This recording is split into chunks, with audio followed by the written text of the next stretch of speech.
Good afternoon. I'm Angela Cabisa, and this is the New Youth Times.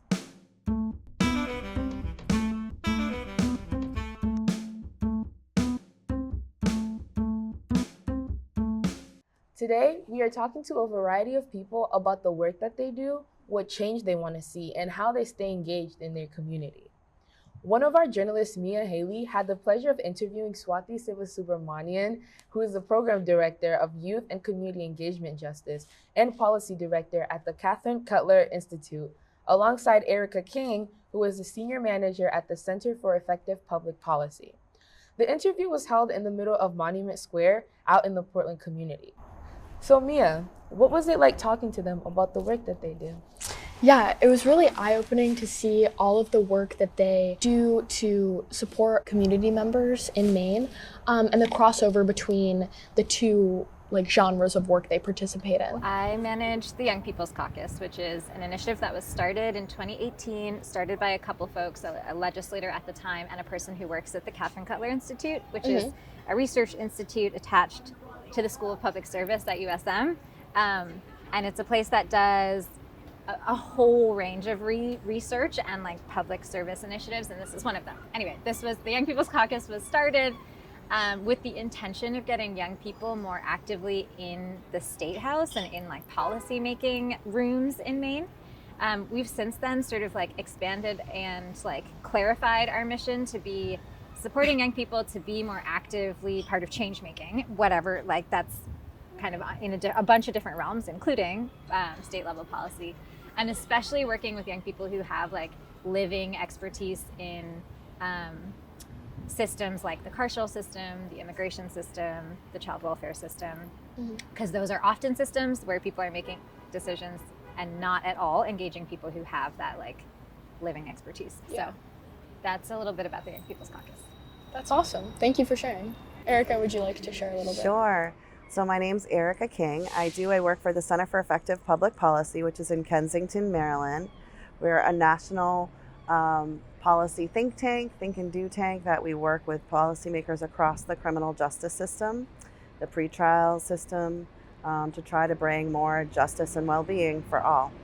And so my work there, and I'm fortunate to do this interview with Swati, one of my favorite people and colleagues doing this work with young people and with systems in that sweet spot of what can we do with young people to resource them and to help them build the system that we need. I truly believe in nothing about us without us. And so the work that we do at CPP and the work that Swati and I do together with young people is really participatory, which means the people that are most impacted by the system should be part of co-designing the policies that impact their lives. What was your biggest takeaway from this interview? That's a really great question. I really loved when we discussed the uniqueness of Maine and how Maine can easily act as a social lab for change making. If I'm doing that policy work without youth, it feels flat and hollow, and Maine's a great place to be a social lab of what can we build together with our social network and with the opportunity and resources we do have. A role that young people can play is pushing those boundaries, what if, playing with that what if question, Yeah. And I think we as adults need to build better pathways for people to actually get to do their what ifs, if you're what if, we had a dance party at Monument Square every other Friday, and local artists got to play, and I think our role is or I see my role over time is to help make pathways for people to make their what ifs happen. They both labeled themselves as system thinkers, and it was really clear when I was talking to them the passion they had for helping youth work within their respective systems, but also dismantle the ones that no longer serve the greater community. And I think helping people to understand the systems that they're part of. I don't think I understood the systems that I was a part of when I was a youth that were shaping my life, and not just my life, but the life of my peers. So I really care about that lifespan, that point in your life when you're 14 to 25, when all your decisions mean so much, and it could open your world or close your world depending on somewhat opportunities you have and also the social network that you have. And so I knew I grew up in a place in Maine where the aspirations for youth were kind of low, and there wasn't a huge landscape of what young people could do. Maybe you could go away to go to college, maybe you could work in a factory in the town, or there just wasn't a lot of there's beautiful landscape of scenery, of mountains and rivers and ocean and great community, but in terms of that transition and launching into adulthood, I wanted more for myself, and I wanted to see more for young people around me. I've carried that with me of it's not just about individual choice, it's also about access and opportunity. And we can create that in education and in systems by shaping the rules that govern us. Have you been struggling to show kindness to yourself and others? Tired of being a grump with a grudge? Well, struggle no more. Introducing the Kindness Catalyst. Our sleek, seamless, vaguely magical design is truly one of a kind, crafted by brilliant scientists from all 16 counties of Maine. Say goodbye to emotional effort and hello to automated empathy. This miracle machine tackles your kindness problems effortlessly. The Kindness Catalyst is so easy to use, a houseplant could operate it. With minimal tools required, just a full heart, a slightly open mind, plus a whole toolbox and some other things that you might have laying around as well. So why wait? Call now and upgrade your life with the machine that's sweeping the nation, one compliment at a time. Kindness Catalyst, because being nice manually is just too much work. Product available for $2.99 plus taxes and fees. Batteries required and sold separately. If you call in the next 15 minutes, we'll throw in one battery at no extra charge. Use only as directed. Improper use may result in serious injury, including electrical shock. Please keep out of reach of children. Do not use near water or if the cord is damaged. Product does not function during a full moon. Manufacturer not responsible for misuse, failure to follow instructions. Limited warranty included. See packaging for details. Void it where prohibited. Terms and conditions apply. Welcome back, everybody. For our next segment, I got the opportunity to interview a young fashion designer, Denik Maele, whose company Tuyanzi was built off his Christian faith and his Congolese tribe. His brand aims to spread important messages about activism, religion, and citizenship. And at just 17 and 20 years old, Da Costa and Denik created this company based in France. How did the name Tuyanzi come to be? My brand's name is Tuyanzi. So two, because actually it's not my brand, it's the brand of me and my cousin. So we are two. That's why the two stand for. And Yanzi is our tribe. What inspired you to start your own clothing line at such a young age? I think it's because I love fashion. Me and him love fashion, so we did it because we wanted to. Mm-hmm. So, yeah. That's cool. And what was the first design that you guys created? And did it have any meaning to you guys, or was it just... The first design was about Balotelli. So we made a t-shirt, and in back you have what he said. It was why always me. So for the story, it was back in 2012, 12 or 11. He's black and he played for Italy. They didn't like him very well, so he decided to put a shirt, his uniform, who says why always me. So why everybody hating on me? And as black persons, sometimes that's the question we always wondering. Yeah. Why always us? Why always me? So yeah. That's a very meaningful shirt. Like to have a football player who went through, racist comments and things like that. That's very meaningful to be your first design. Wow, that is awesome. There's so much meaning just in their name alone. And the racial justice aspect of their first design was incredibly moving. How does he see using clothing as a way to exhibit activism? Yeah, I think he says it better than I'm gonna say right now, but he basically said that clothing is a way for people to express their opinions without having to say it if they can't. Do you think that clothing can be a form of activism for many issues? Yes, like literally, yeah. It's freedom. It's freedom. Like if you can't talk or you can just make up videos or something like that, you can just wear a shirt that express what you think inside of your mind, or a message that you want to deliver that come from the bottom of your heart. So I think that it's like a way of liberty. Being from France, but also representing a Congolese tribe, how do you stay connected to your roots and the culture and also the politics going on over there in Congo? First of all, it's very important to stay connected to your roots. And I think that the brand we made, me and my cousin, really contributed to know more about our tribe. I didn't know that they fought for against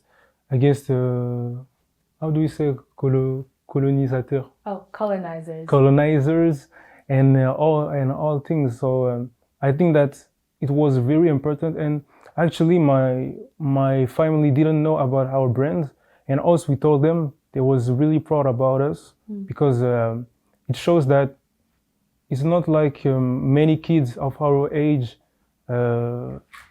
don't care about their roots, but they saw that us, we really care about it, and we really want to carry the legacy that they left to us, you know. So I think it's really important, and yeah. And lastly, what is a message that you want to share about your brand? Like right now, you can. A message about my brand? Yeah. Or to the people watching, to our viewers. Yeah. Can I tell it? Can I say it in French? Yeah, in any language. Ok.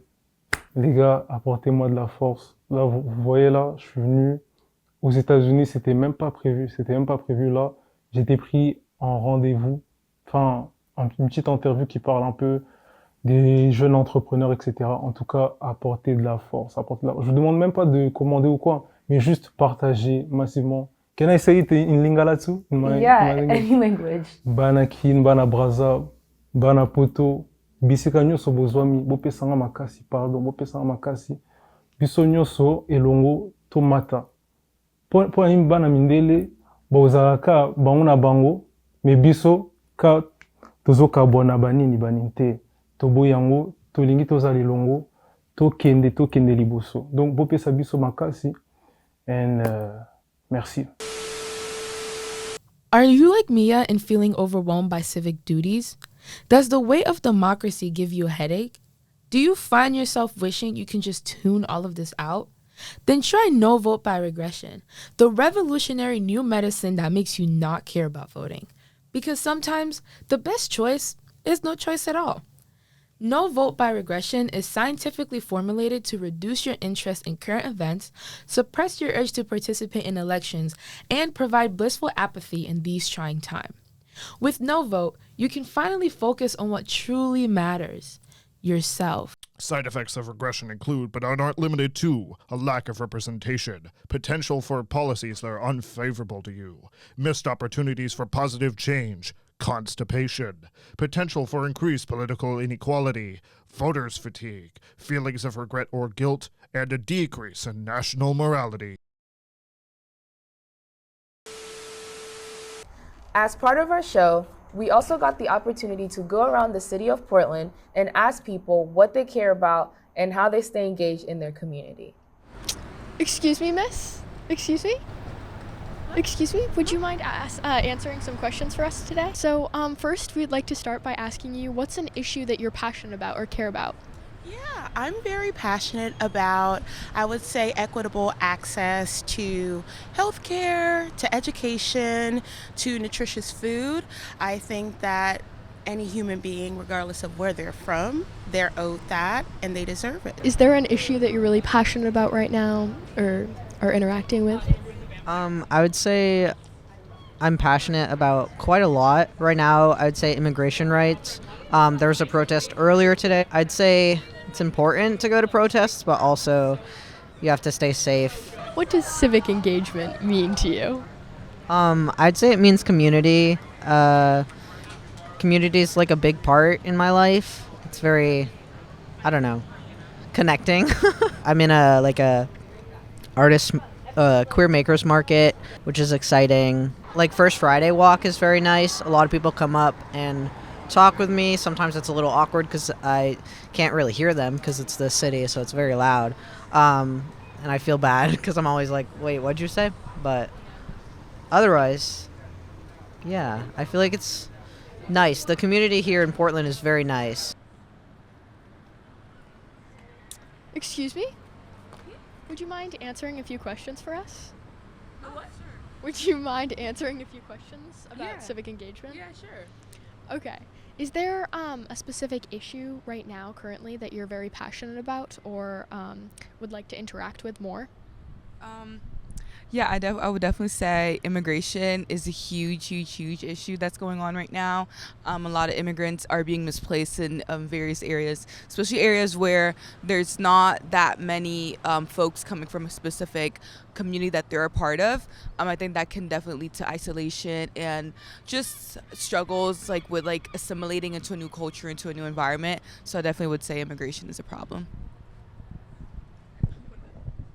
I would say definitely what's going on in the Congo right now with like the war and the stealing of natural resources. And I would encourage a lot of people to learn more about it because a lot of our cars, the cars that your parents drive, the phone that you have, the cameras that you use, your computer, your AirPods, basically any electronic that you own, it comes from the Congo. And there's a lot of people that have to that lose their life for us to be able to have these things. So educating yourself about it is very important. I would say just overall the general disparity between like the rich and powerful and like the working class, and I think it kind of ties into like what Angela was saying. I guess just like advantage of those who actually do the work and then taking it and capitalizing on it. What does civic engagement mean to you? If you could give like your own personal definition, that would be awesome. To me, civic engagement is partaking in community-led or community-based organizations, events that really just do nothing but uplift each community, and also like acknowledging like the important role like of nonprofits and like how they play such a vital part, in our day-to-day lives. A lot of nonprofits really do ensure that each community is, well taken care of, also feels represented, and they do a lot of work to try to ensure that we feel that representation, no matter where we are, no matter where we go. And so I definitely do think that civic engagement is trying to ensure that like your part is also contributing to save this like the safety and also equity and just equal rights that everyone else should be able to experience. And so it is highly crucial to remember that your role as an individual is to also be there for other people and uplift your community and uplift other communities as well. And I would also just say, like, for me, being civically engaged is also like educating yourself, because there's people that can't really like partake in like protests or work in their communities because maybe like fear, like for example with the immigration protests right now, the anti-Trump protests, there might be people who feel strongly about it, but they might not go in fear of getting deported or anything like that. But at least knowing like, okay, this is going on and this is why it's going on, the history behind it, I think that's like enough for you to be civically engaged. And also just showing up to spaces. You don't have to like take up the whole room and like speak 24/7, but just being there and having your presence there is also very important. Yeah, I think JL and Angela they took it away. I definitely agree. Just education, understanding what's going on in your community and also with the community surrounding you, just the world as a whole. And obviously what JL was saying, just engaging with nonprofits, I think that's a very big thing. There are a lot of nonprofits here in Maine, Maine Needs, they're all really great. I just think that we as people as a community, I think we need to stand up and help out those other people in our community, regardless of where they are in life, their immigration status, whatever, just coming for those that need help if you yourself are able to. I think that's generally just what civic engagement means to me. Welcome to your local public service announcement. Today, we will teach you how to pre-register to vote. Firstly, you will go on Google on any device you have access to and type in Maine voter registration. This will bring you to the State of Maine's online registration website, run by the Secretary of State. And now you are just 5 quick steps from being registered to vote. It is important to note you must be a citizen of the United States and at least 16 to register. You will need a valid form of identification for this step. A Maine driver's license or state ID works, but if you don't have those, you can use the last 4 digits of your social security number. Now you're on step 3, where you will be asked some simple information about yourself, like your full name, your birthday, and your email. You will be asked for your address information. This is an important step, especially if you plan on sending an absentee ballot in the future. You're so close to being registered. You just need to select a political party, and a reminder, this can be changed as your political opinions grow. You must submit a document of your signature if you did not submit your ID or license.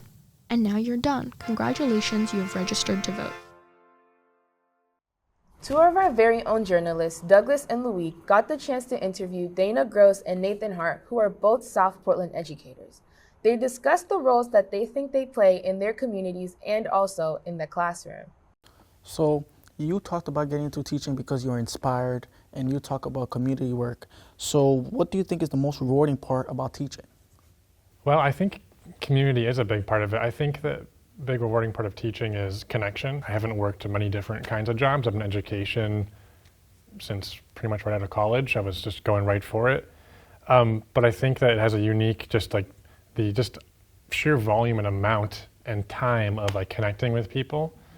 I think that maybe scares other people who don't work jobs like that, but to me, I think that is something that's rewarding about it, that it feels like all the time I'm connecting with students, with colleagues, other teachers. It's like the most human job I can think of, really, that connection. But that's really what education is. It's about learning to be in community together. As a science teacher, learning to be in community with other species, with other living beings on the planet, but also with each other, and how do we navigate challenges as a group? How do we lift each other up? Another thing that I like is, actually seeing aha moments in people. I never really thought about that, or I'm now thinking about this in a different way, through a different lens and a different perspective, and those are the things that I enjoy. Yeah, and especially that aha moment when students learn from teachers, like, oh, he taught me this. Like, it's important because us students who are about to be adults of today, what's the biggest lesson you've learned from students? I have one on the tip of my tongue. I mean, I'm always, and I tell people this, I'm always just really impressed, and maybe it's the community that we teach in, but I'm really impressed with the presence that students have. Here we are in the 2020s, right? I was in high school in the 1990s. It's very different. Students, I feel like for the most part, and obviously this isn't 100%, but I feel like students are a bit more comfortable being in the world than students were in the 1990s.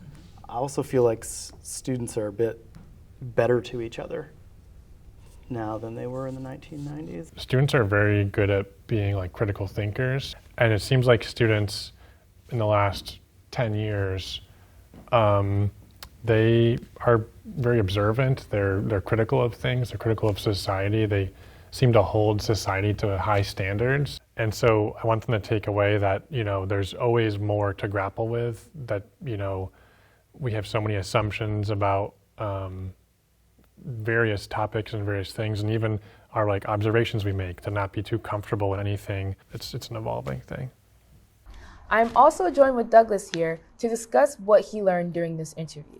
So Douglas, what are some of the biggest takeaways you took from interviewing Mr. Hart and Mr. Gross? So some key takeaways that I had from this conversation were education and community. They told us about how being in the classroom and being out in the city with others, that was very important to them, and how it made what they did better, or it bettered them in their fields, in their lives. Maybe you might not go into the education field, but that connections can be built everywhere, and seeing that teachers are also doing that connection, and you want to incorporate that in whatever career you're going into. That's really inspiring. And I have one more question for you. I don't know, maybe you had different views about teachers before, anything like that. Did interviewing Mr. Hart and Mr. Gross like change your views about teachers a little bit, or did it stay the same, or did it add like anything new? I've always had major respect for teachers. They're very important. It's how we learn, and it's how that we can, not mess up. Like, especially Mr. Hart, like history, especially learning from history, that's important to me. And it kind of reaffirmed my respect for teachers. Like, I hope that they can continue being teachers, and hope that all teachers can keep doing what they're doing, because what they're doing is important. Yes. Yeah. I'm Angela Cabisa, and this is the New Youth Times.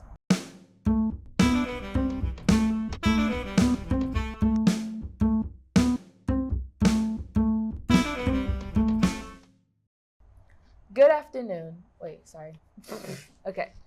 Good afternoon. I'm Angela Cabisa, and this is the New Youth Times. Thank you, Angela.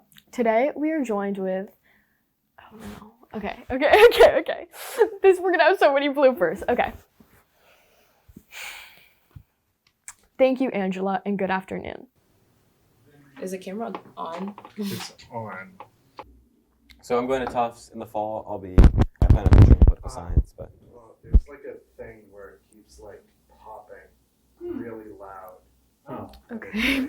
Hello, everyone. Douglas and I are joined by Nix and Farron, who are from a sea shantying folk group called the Sea.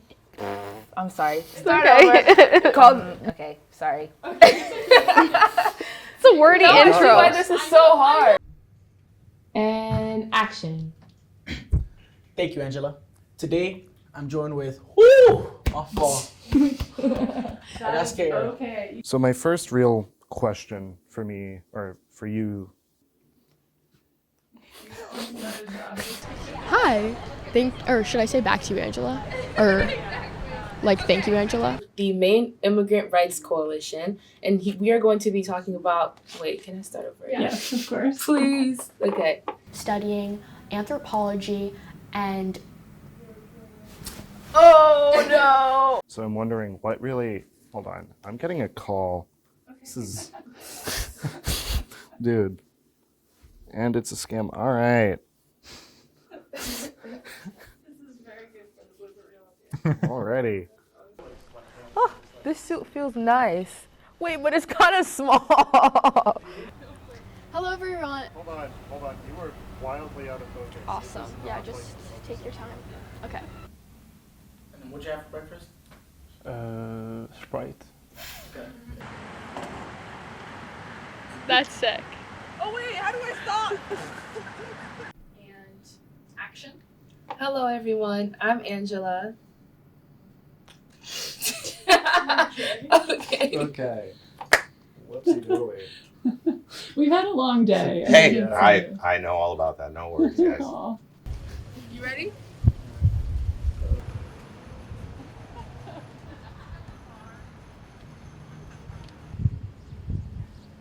Okay. All right. One last time. Okay. And I'm going to be asking them about what they do and what they think about the youth and civic engagement. So, hi, you two. How are you doing? Well, good. Thank you so much for having us. That's... It's okay. Things that are happening.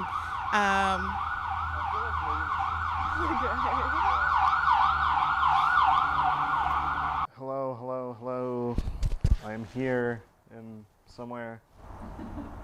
Well, it goes into what that means in the clip. Yes. Oh, I was like, what is this page for? Yeah, but it's yeah. for this interview. Got Yes. you. But now there is no conclusion.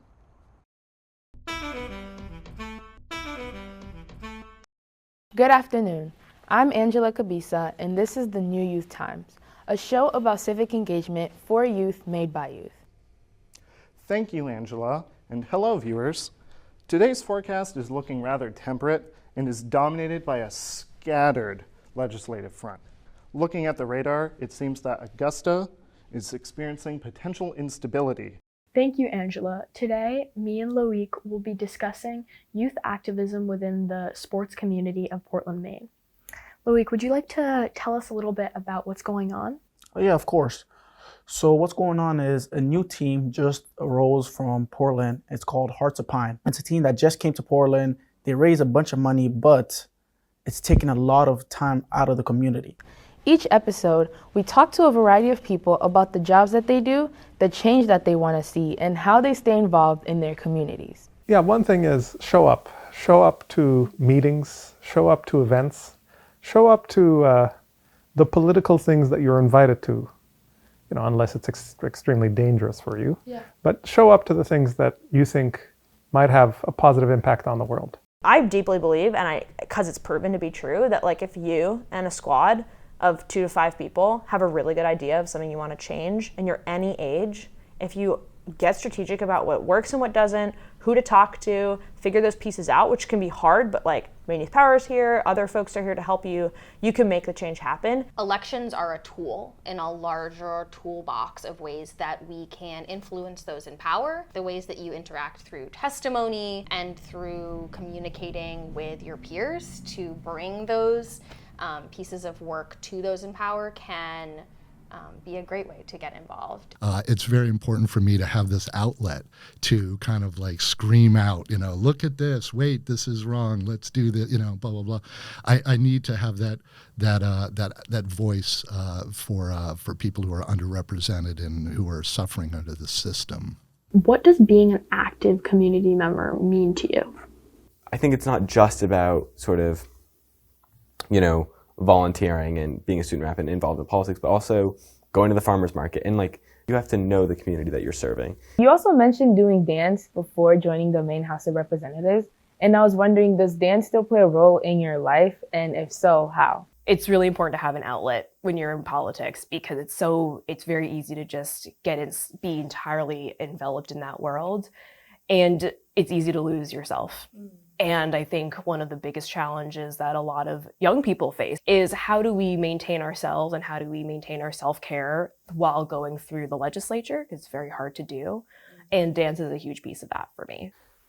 Being a good person even when no one is watching and making sure that you do it consistently. It's the example of spreading wildflower seeds on random patches of dirt as you walk by. You're not doing much. But in 6 months, you're going to see that there's a bunch of flowers. And that's essentially what I consider good civic action, is looking out for your community, but not just looking out, but also finding ways to make it better. I think one of the most important things that people can do is just tune in and go to meetings. Figure out what's going on at a local level and just go to those meetings. Civic engagement isn't just about voting and protesting. It could be so many things. Like music, which is what Nix and Farron, 2 members of the music group Shank Painters, have been doing. They use their music as a way to spread their activism. Why the pirate theme? You have just this super rich, anti-establishment core at the heart of piracy that I think we've been able to really kind of find a lot more meanings in it the more we've kept playing music together. I love that. I love how it started as a fun thing with friends, and then it went up to being something more meaningful and more political. Yeah. I like that. And it's also still just a fun thing with friends. Yeah. It's all the above, really. Yeah. It's you're making a change, but you're also doing something that you like that's fun as well.